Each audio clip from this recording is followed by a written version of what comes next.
Get out. On a suburban street at night, an African-American man walks alone, talking on the phone. A car pulls up to the curb beside him. Sensing trouble, the man starts to walk away. A person wearing a helmet tackles and subdues the man, drags him into the car, and drives away. Photographer Chris Washington reluctantly agrees to meet the family of his white girlfriend Rose Armitage, unsure of a warm reception as they do not know that he is African American, and he does not want to shock them with his sudden appearance. Chris is in excellent physical condition, is young, and has an incredible skill of taking breathtaking photographs. Rose assures Chris that her parents are not racist. During their drive to the family's countryside estate, they hit a deer and report the incident. The white policeman asks for Chris's identification, even though he was not driving, but Rose intervenes and the encounter goes unrecorded. Chris was more than happy to share his ID with the policeman, but Rose was indignant and alleged that Chris was being profiled for being an African American, while he had nothing to do with the deer incident. The policeman eventually relents and backs off. At the house, Rose's white parents, neurosurgeon Dean, and psychiatrist/hypnotherapist Missy, and her brother Jeremy make discomforting comments about African American people. Chris and Rose had been dating for 4 months. Dean's father was defeated by Jesse Owens in the trials for the Berlin Olympics.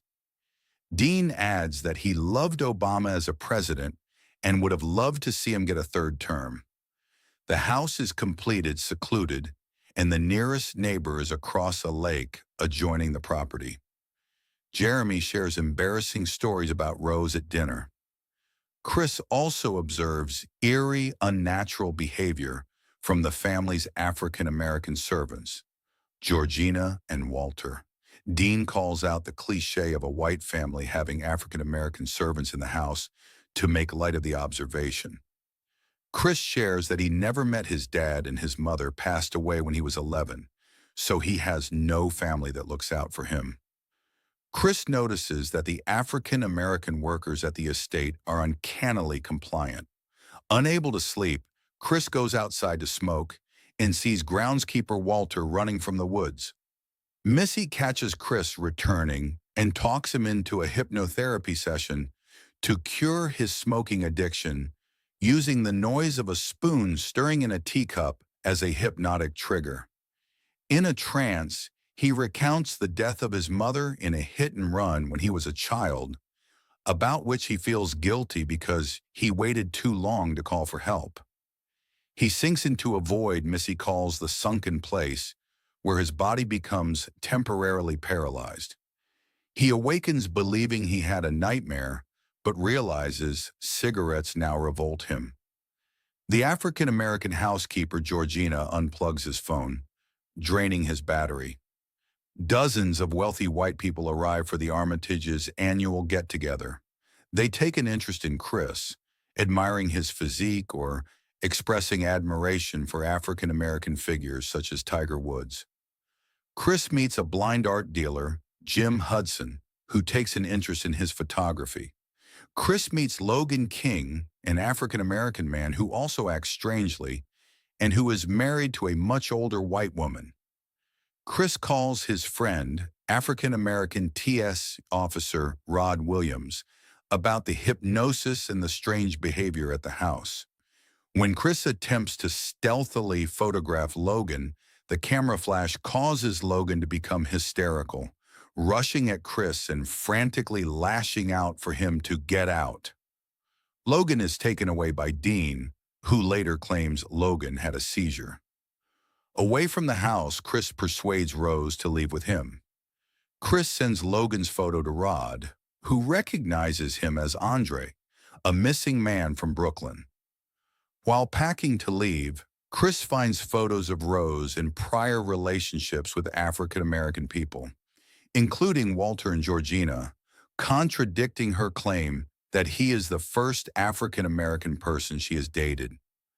Chris tries to leave, but Rose refuses to give him the car keys. Jeremy blocks the door and Missy uses a hypnotic trigger to send Chris back to the sunken place. Chris awakens strapped to a chair. A video presentation featuring Rose's grandfather Roman explains that the family transplants the brains of white people into African American bodies.